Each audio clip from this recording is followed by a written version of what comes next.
Verteth had seen many species prepare for war. He had watched the Kelvari sharpen their blades in silence. He had observed the Nothkai sing their death hymns before battle. He had documented the cold mathematical preparations of the Syrics as they calculated acceptable losses, but he had never seen anything like the humans. The shuttle docked with the human flagship, and Verteth stepped through the airlock with his recording device active. He was a diplomatic observer sent by the Galactic Council to document humanity's first major interstellar war. The Council wanted to know what kind of species they had allowed into their ranks. They wanted to understand if humans were a threat. Verteth intended to find out. The ship was called the Relentless Dawn. It was not the largest vessel Verteth had ever seen, but something about it felt different. The metal corridors hummed with energy. The air smelled strange like sweat and coffee and something else he could not name. Later, he would learn that smell was called anticipation. A young officer met him at the airlock. She had dark hair pulled back tight and a smile that seemed genuine. "Welcome aboard," she said. "I'm Lieutenant Katie Nguyen. The captain is waiting for you." Verteth followed her through the corridors. He expected to see fear. The humans were about to fight the Drath Collective, a species that had conquered over 40 star systems. The Drath had never lost a war. Their bodies were covered in natural armor that could stop most weapons. Their minds were linked in a hive consciousness that allowed perfect coordination. Every species in the galaxy knew that fighting the Drath meant death, but the humans did not seem to know this. Verteth passed crew members who nodded at him politely. He heard laughter from a room they passed. Two engineers argued about something called a baseball game while they repaired a conduit. A group of soldiers sat in a circle, cleaning their weapons and telling jokes. "Your crew does not seem concerned," Verteth said carefully. Katie glanced at him. "About what?" "About the war. About the Drath." She was quiet for a moment. Then she shrugged. "We're concerned. We're just not scared. There's a difference." Verteth did not understand the difference. He made a note to investigate further. The captain's quarters were simple. A desk, a chair, a window that looked out at the stars. Captain Jake Morrison stood when Verteth entered. He was older than most of the crew, with gray at his temples and lines around his eyes. But those eyes were sharp and calm. "Observer Verteth," Morrison said, extending his hand. Verteth had learned about this human greeting. He took the captain's hand and felt the strength in his grip. "Welcome to the Relentless Dawn. I hope your stay will be educational." "I am here to document your species' approach to warfare," Verteth said. "The Council wishes to understand humanity better." Morrison smiled. It was not a happy smile. "Then you've come at the right time. We're about to show the galaxy exactly who we are." Verteth activated his recorder. "May I ask why your species has chosen to fight the Drath?" "The Council offered to negotiate on your behalf. The Drath might have accepted payment for the colony they destroyed. War is not necessary." The room went cold. Katie's smile disappeared. Morrison's eyes hardened. "New Providence," Morrison said quietly. "That was the name of the colony. 14,000 people, families, children. They weren't soldiers. They weren't a threat. The Drath destroyed them because they wanted our territory and we were in the way." "I understand. But surely, no." Morrison's voice was firm but not angry. "You don't understand?" "Not yet. But you will." He walked to the window and looked out at the fleet assembled around them. Dozens of ships all waiting. "The Council asked why we won't negotiate. Here's your answer. Because some things can't be paid for. Some debts can only be settled one way." Verteth recorded every word. "And what way is that?" Morrison turned back to face him. "We're going to make sure the Drath never do this again. To anyone, ever." That night, Verteth wandered the ship. He wanted to understand these strange creatures. He found himself in the mess hall where crew members ate and talked.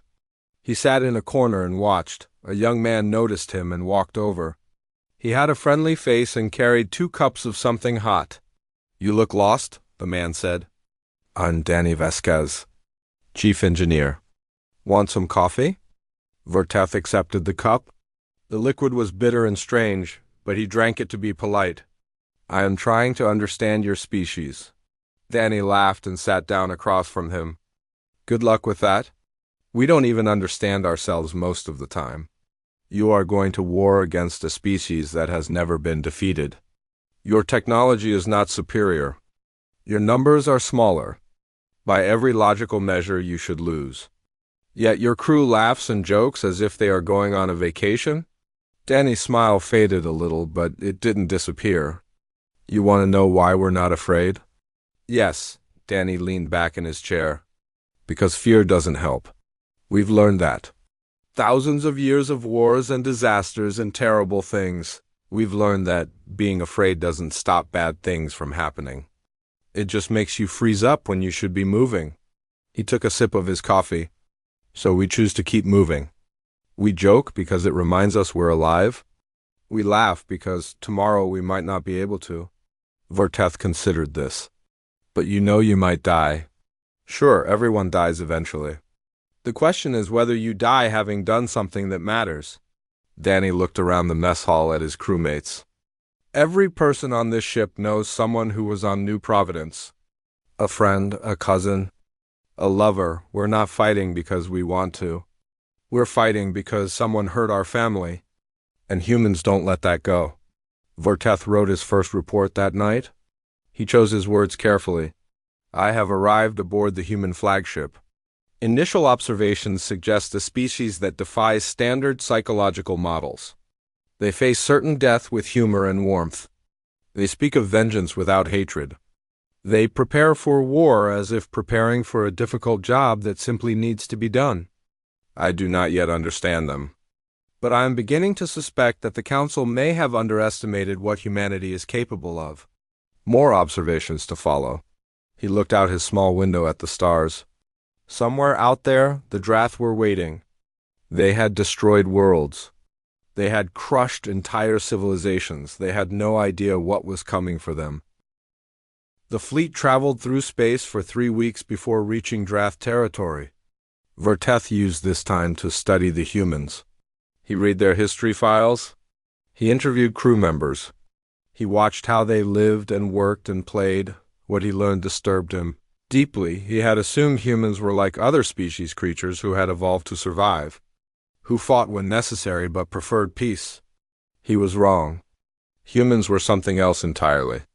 They were a species built for endurance, built to suffer and keep going, built to face impossible odds and refuse to quit. Danny Vasquez told him about something called persistence hunting. Long ago, before humans had weapons or tools, they hunted animals by simply following them. They could not run as fast as their prey. They could not fight as well. But they could keep moving when other creatures had to stop. They would follow an animal for hours, sometimes days, until it collapsed from exhaustion. Then they would kill it. We're not the fastest, Danny explained. We're not the strongest. But we don't stop. That's our gift. We just don't stop. Verteth found this terrifying. He spoke with Marine Sergeant Amy Reyes, a small woman with hard eyes and gentle hands. She told him about her family history. Her great-grandmother had lived through something called the Dust Bowl, a time when the land itself turned against her people. Crops died. Animals starved. The air filled with dirt and dust. She walked 400 miles, Amy said, with 2 children. No food, no water. People told her to give up, said it was impossible. She kept walking anyway. Made it to California. Raised those kids. Lived to be 93. She smiled. That's human history. People telling us something is impossible and us doing it anyway. Verteth asked Lieutenant Commander Ben Kowalski about human military history. He expected to hear about victories, about great conquests. Instead, Ben told him about defeats. He told him about a place called Thermopylae, where 300 soldiers stood against an army of hundreds of thousands. They knew they would die. They fought anyway, holding the enemy back long enough for their people to prepare. Every single one of them died. That was 3,000 years ago, Ben said. We still remember their names. We still tell their stories. That's what being human means. We remember the ones who stood when they could have run. He told him about a city called Stalingrad, where soldiers fought in frozen ruins for months, dying by the thousands, refusing to surrender. He told him about a beach called Normandy, where young men ran into gunfire because the alternative was letting evil win. He told him about a hospital ship called the Comfort, which sailed into war zones to save lives, even when it was being shot at. We're not a peaceful species, Ben admitted. We've done terrible things to each other. Wars, genocides, cruelties you can't imagine. But we've also done incredible things. We've sacrificed ourselves for strangers. We've rebuilt cities after they were destroyed. We've looked at the worst parts of ourselves and said, never again, he paused. We don't always keep that promise. But we keep trying. Vorteth began to understand something important. Humans did not fight to win. They fought because they believed some things were worth dying for. Victory was preferred, but not required. What mattered was the fighting itself, the refusal to surrender. The choice to stand even when standing was hopeless. He interviewed Medical Officer Lavra Kim one evening. She was a kind woman who spent her days preparing for the wounded she knew would come. Vorteth asked her why humans kept fighting wars when they knew the cost. Lavra thought about it for a long time. There's a word in English, she said finally. Spite. It means doing something just because someone told you that you couldn't. Or because someone tried to take something from you? She smiled sadly. We're a spiteful species, I guess. We don't like being told what we can't do. We don't like bullies. When someone hurts us, we don't just want to survive. We want to make sure they can never hurt anyone else. That sounds like vengeance, Vorteth said. It's more than that. Vengeance is about the past. This is about the future. We fight so that the next generation doesn't have to. We die so that our children can live in peace. She looked at him with tired eyes. That's the human bargain. We suffer so others don't have to. Vorteth spent hours reviewing human literature and art. He found stories about ordinary people doing extraordinary things. He found songs about loss and hope and determination.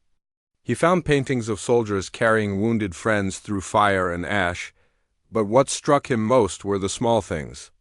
The way crew members checked on each other.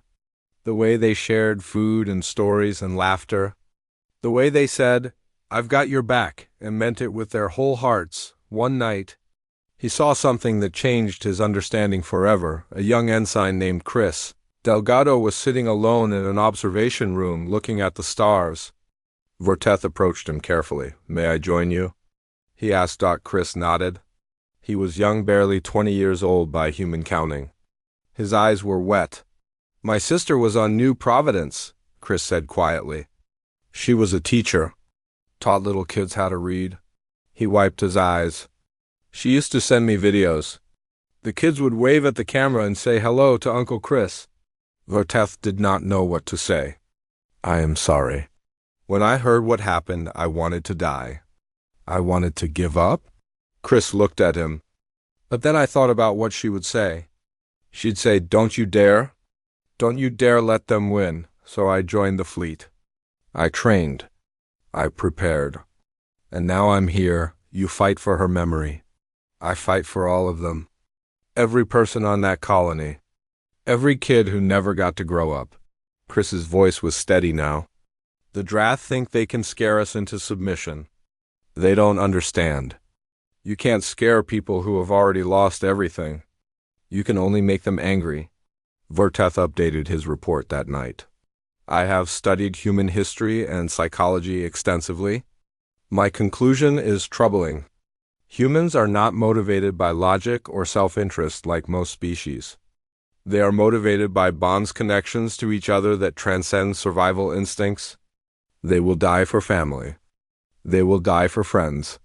They will die for strangers they have never met, simply because those strangers are also human. This makes them unpredictable. It makes them irrational. It makes them the most dangerous species I have ever encountered. The Drath believe they are fighting a military force. They are wrong. They are fighting a family. And families do not forgive those who hurt their own. The fleet reached the edge of Drath territory 3 days later. Verteth stood on the observation deck and watched the stars ahead. Somewhere in that darkness, an empire waited. An empire that had never known defeat. That was about to change. The Drath transmission came at midnight, ship time. Every screen on the relentless dawn flickered, and then a face appeared. It was not really a face, more like a collection of armored plates arranged around glowing eyes. The Drath did not have mouths. They communicated through vibrations in their throat plates. "Human vessels," the voice said. It was translated by computer, but the contempt was clear. "You have entered Drath territory. You have 2 choices. Surrender your fleet and submit to our rule, or be destroyed. We have crushed 47 species. You will not be different. Choose now." Verteth watched Captain Morrison from across the bridge. The captain sat in his chair, hands folded, face calm. Around him his crew waited. Nobody spoke. Morrison leaned forward and activated the communication channel. His voice was quiet but clear. "Come and take." The channel closed. The Drath face disappeared. For a moment there was silence on the bridge, then Katie Nguyen laughed. "Well, Captain, I guess we're doing this." Morrison smiled. "Sound general quarters. All hands to battle stations." The ship came alive. Alarms blared. Crew members ran to their positions. Verteth was escorted to a reinforced observation room where he could watch the battle safely. He activated his recorder with shaking hands through the viewing port. He saw the Drath fleet emerge from behind a nearby moon. He counted them. 173 ships. The human fleet had 60-2. Logic said this battle was already over. Logic said the humans should flee. Logic said there was no hope. The humans attacked anyway. Verteth had studied many battles. He had seen the precise formations of the Syrinx. He had watched the swarming tactics of the Noth Kai. He had observed the defensive walls of the Kelvari. But he had never seen anything like human combat. It was chaos. Beautiful, terrible chaos. Human pilots flew their small fighters directly at the Drath carriers, dodging weapons fire that should have killed them a dozen times. They aimed for weak points, engines, sensor arrays, weapon systems. When their ships were damaged, they kept flying. When their weapons ran dry, they rammed. Verteth watched a fighter pilot steer his burning ship into a Drath destroyer's bridge. The pilot was singing. Verteth could hear him on the communication channel, singing an old Earth song about not being afraid of the dark. He was still singing when his ship exploded. On the relentless dawn, damage reports flooded in. A weapons array was destroyed. Hull breaches on decks 7 and 12. Fires in engineering. The crew responded like a single organism. Damage control teams rushed to the breaches. Engineers rerouted power around damaged systems. Medical staff prepared for casualties. Nobody panicked. Nobody froze. Verteth saw Danny Vasquez on a monitor working in a compartment that was filling with smoke. His team was trying to repair a critical power conduit. The temperature was rising. The air was running out. "Sir, we need to evacuate," someone said. Danny shook his head. "If we lose this conduit, we lose main weapons." "Keep working." They stayed. They fixed the conduit. 3 of them died from smoke inhalation. The others carried their bodies out and went back to work. A Drath boarding party breached the lower decks. Verteth watched the internal cameras as Sergeant Amy Reyes led her Marines to meet them. The Drath were massive, 8 feet tall, covered in natural armor that could stop most weapons. They had claws that could tear through metal. Their eyes glowed with hive-mind connection, moving in perfect coordination. The humans should have been slaughtered. Instead, Amy Reyes smiled. "Remember New Providence?" she said to her team. And then she charged. The battle in those corridors was brutal. Humans died. But so did Drath. The Marines used explosives, blades, even their bare hands. They fought in ways that made no tactical sense, sacrificing themselves to take down single enemies, holding positions long after they should have retreated. One Marine, badly wounded, wrapped his arms around a Drath warrior and detonated a grenade on his belt. He took the alien with him. The boarding party was destroyed. 12 humans died. All 17 Drath were killed. Outside the ship, the battle continued. The destroyer Burning Ember took heavy damage early in the fight. Its engines were destroyed. Its weapons were failing.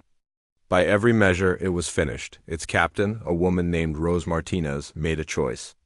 She ordered non-essential crew to the escape pods. Then she turned her dying ship toward the Drath command vessel. The Burning Ember had no weapons left. It had no engines. All it had was momentum and mass. Rose Martinez sent a final message to the fleet. Tell my kids I love them. Give the Drath my regards. The Burning Ember struck the Drath command vessel at full speed. Both ships disappeared in a ball of fire. Verteth watched from his observation room, his recorder capturing everything. He had seen species fight before. He had seen courage and sacrifice. But this was different. This was something beyond what he had words for. The battle lasted 6 hours. When it finally ended, the Drath had retreated. They had lost 41 ships. The humans had lost 20-3. By any military standard, it was a draw. Neither side had won. Neither side had lost, but Verteth knew better. He had seen the Drath flee. He had seen their perfect coordination falter. He had seen their formations break. He had seen them afraid. That night, the surviving crew gathered in the mess hall. They did not celebrate. They sat in small groups, holding each other, crying, remembering. Names were spoken softly. Chris Delgado, Rose Martinez. The crew of the Burning Ember, Captain Morrison stood and read from a list. Every name of every person who had died. It took almost an hour. When he finished, the room was silent. Then Katie Nguyen began to stomp her foot. Once, twice. Others joined her. Soon the entire room was stomping in unison, a rhythm that shook the deck plates. Verteth asked Danny Vasquez what it meant. It's how we say goodbye, Danny said. His face was streaked with tears, but he was stomping too. We're telling them we heard them. We're telling them we'll remember. And we're telling the Drath that for every one of us they killed today, 10 more are coming tomorrow. Verteth returned to his quarters and wrote his report. His hands were still shaking. I have witnessed my first human battle. I have made a critical error in my initial assessment. I believed humans were predators, dangerous but predictable. I was wrong. Humans are not predators. They are something far more dangerous. They are a species that has decided death is an acceptable price for victory. They do not fight to survive. They fight to win, even if winning means they do not survive. The Drath have conquered 47 species because those species wanted to live. Humans want something more than life. They want meaning. And they will burn the galaxy to ash to find it. He looked out his window at the stars. Somewhere out there, the Drath were regrouping. They still had more ships, more soldiers, more resources, but they had never faced anything like this. And Verteth was beginning to understand that numbers might not matter, not against humans. The war lasted 3 months. Verteth documented every day of it. He watched the human fleet push deeper into Drath territory, fighting battle after battle. They won some, they lost others. But they never retreated. They never stopped. They moved forward like a tide that refused to go back out. The Drath did not understand. Their hive mind could not process what was happening. They had destroyed 23 human ships in the first battle. They had killed thousands of humans. By their calculations, the humans should have surrendered. The cost was too high. The odds were too bad. No rational species would continue, but humans were not rational. Verteth was beginning to understand that this was their greatest strength. He watched them adapt. After each battle, the survivors gathered to analyze what had happened. They studied Drath tactics, looking for patterns and weaknesses. They shared information across the fleet instantly. What one ship learned? All ships knew within hours. A young lieutenant named Sam Porter discovered that Drath armor was weakest at the joints. Within a day, every human weapon was recalibrated to target those points. Chief engineer Danny Vasquez figured out how to disrupt Drath communication frequencies.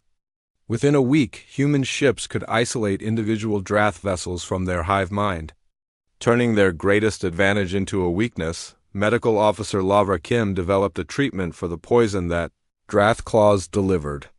The survival rate for wounded soldiers doubled. The draft adapted too, but they were slower. Their hive mind required consensus. Decisions had to flow up to the central intelligence and back down again.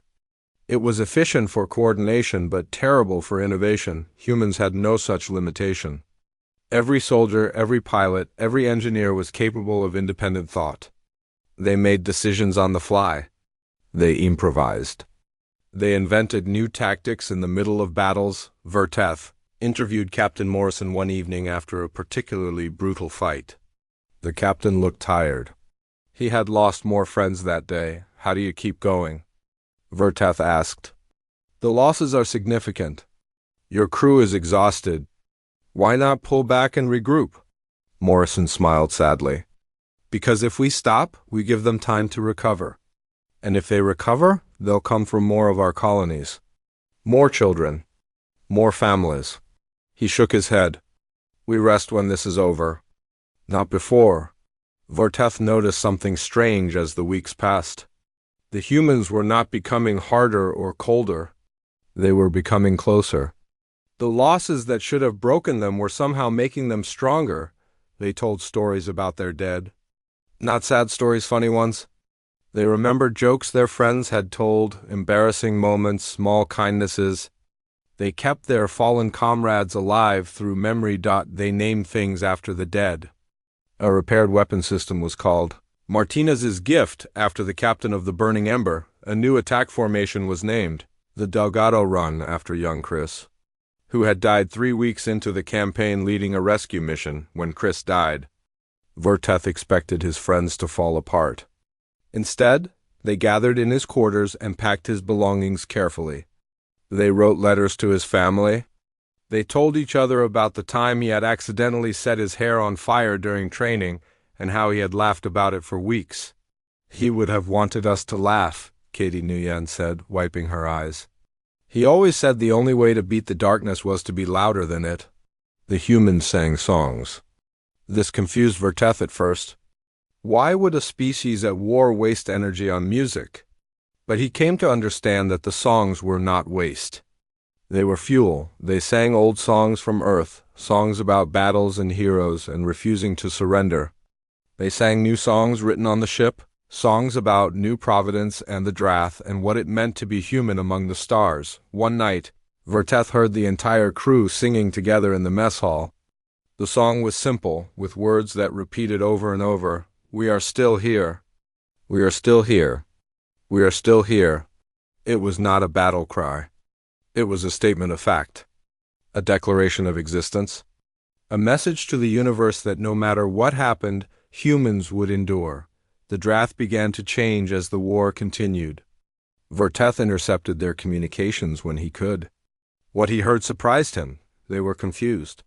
Their hive mind could not understand why the humans kept fighting. They had calculated that human morale should have collapsed after the first month.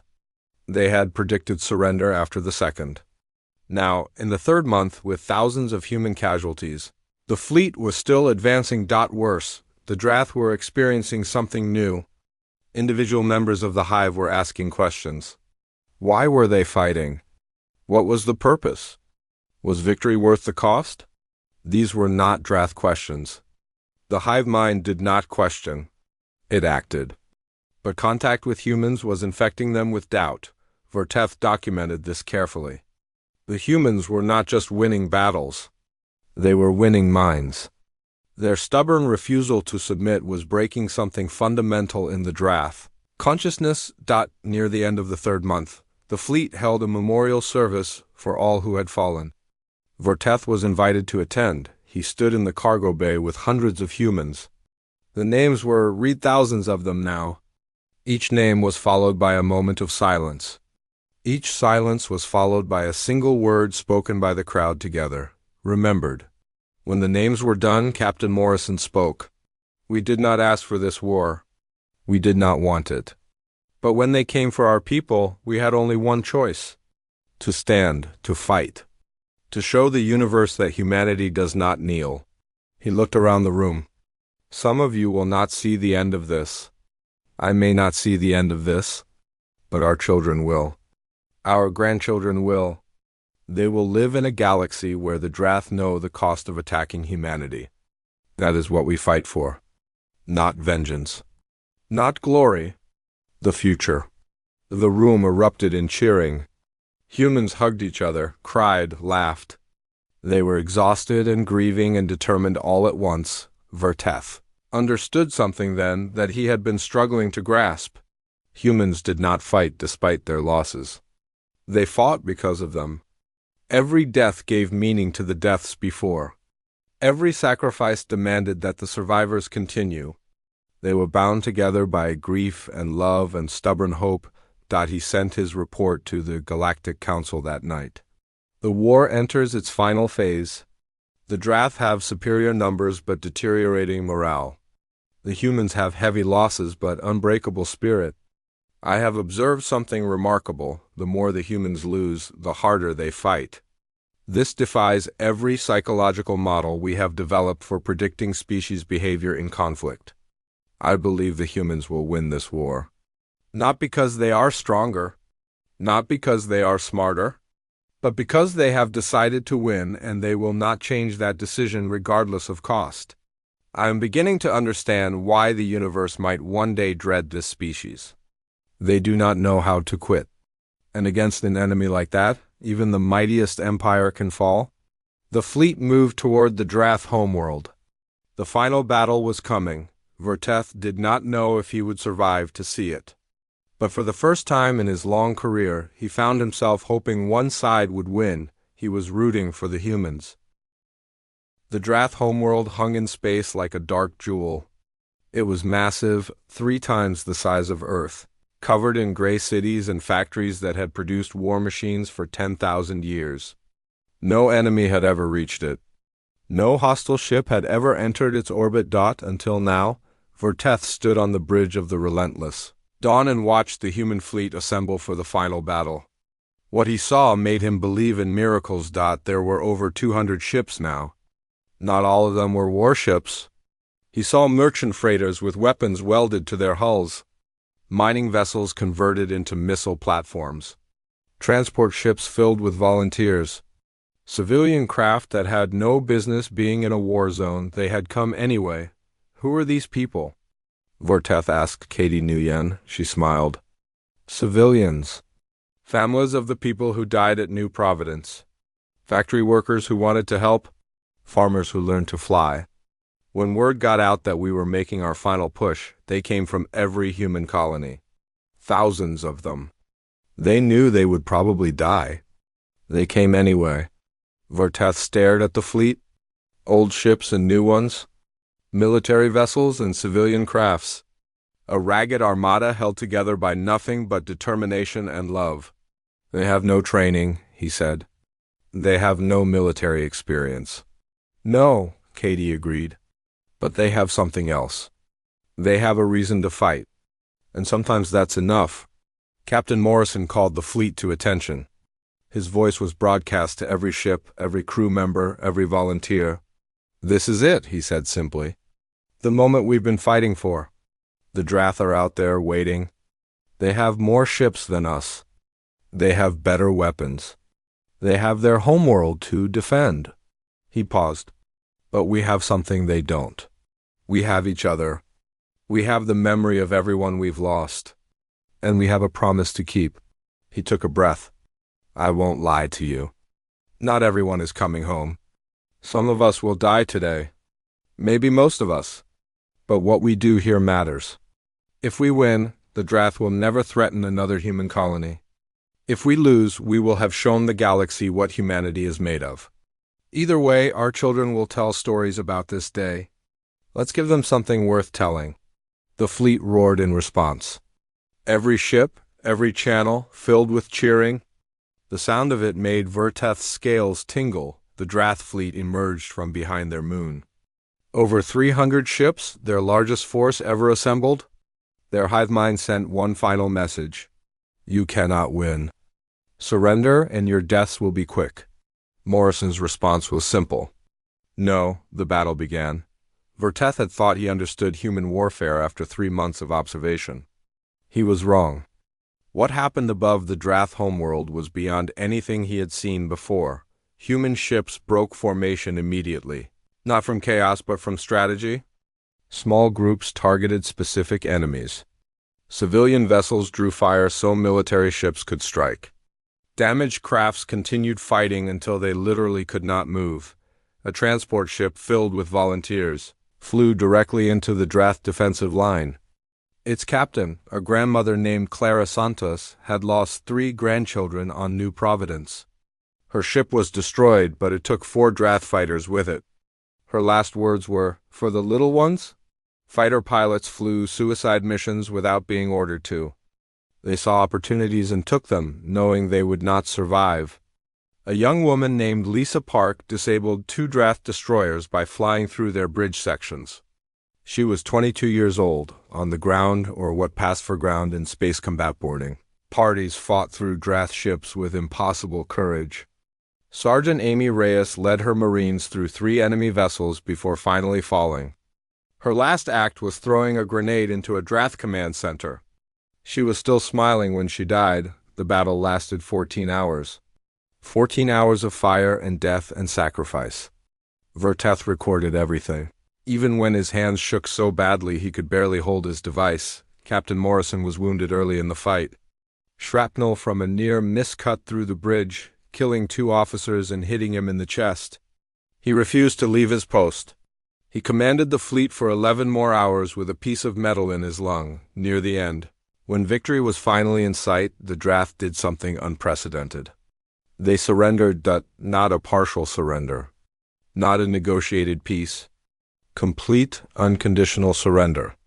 Their hive mind, fractured by doubt and devastated by losses, simply stopped fighting. The Drath Queen sent a transmission to the human fleet. We yield. We cannot defeat you. We do not understand you. But we recognize that continuing this war will mean the end of our species. We yield. The fighting stopped. Human ships held their fire. For a long moment there was only silence. Then Captain Morrison spoke. His voice was weak, but his words were clear. We accept your surrender. The war is over. Verteth expected celebration. He expected cheering and singing and joy. Instead, the bridge fell silent. Katie Nguyen bowed her head. The crew members around her did the same. Someone began to weep. Then another. Then another. Morrison slumped in his chair, finally allowing the medics to treat him. His eyes were wet. We won, Verteth said. Why do you grieve? Morrison looked at him with tired, sad eyes. Because we won, Verteth. That means we killed enough of them that they stopped fighting. We burned their ships. We ended their lives. Thousands of them, maybe millions. He closed his eyes.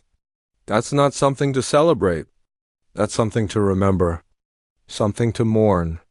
Something to make sure never happens again. Verteth finally understood. Humans did not love war. They were simply willing to wage it when necessary. And when it was over, they carried the weight of what they had done. They did not forget. They did not move on easily. They remembered every death, enemy and friend alike. And they let that memory shape them. That night, Verteth wrote his final report. I was sent to observe whether humanity posed a threat to galactic stability. I have my answer. Humans are the most dangerous species I have ever encountered. Not because of their weapons, their ships, or their numbers. They are dangerous because they understand the cost of war and choose to pay it anyway. They are dangerous because they remember every name of every soldier who fell, and they carry those names into the next battle. They are dangerous because their resolve is not born from hope of victory, but from refusal to accept defeat. The Drath had numbers. They had technology. They had biological superiority. Humans had something else. They had each other. And that was enough.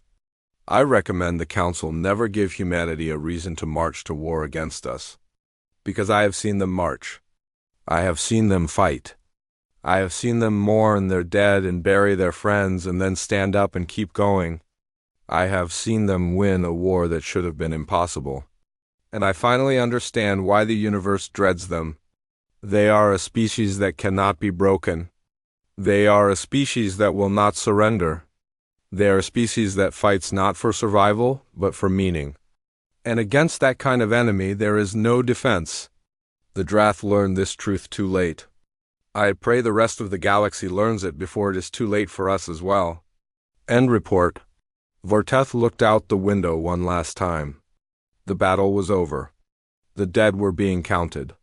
The survivors were holding each other, crying and laughing and simply being alive. They were humans. Strange, impossible, terrifying humans. And for the first time in his life, Vorteth was grateful to have them as allies, because if they ever became enemies, the galaxy would burn.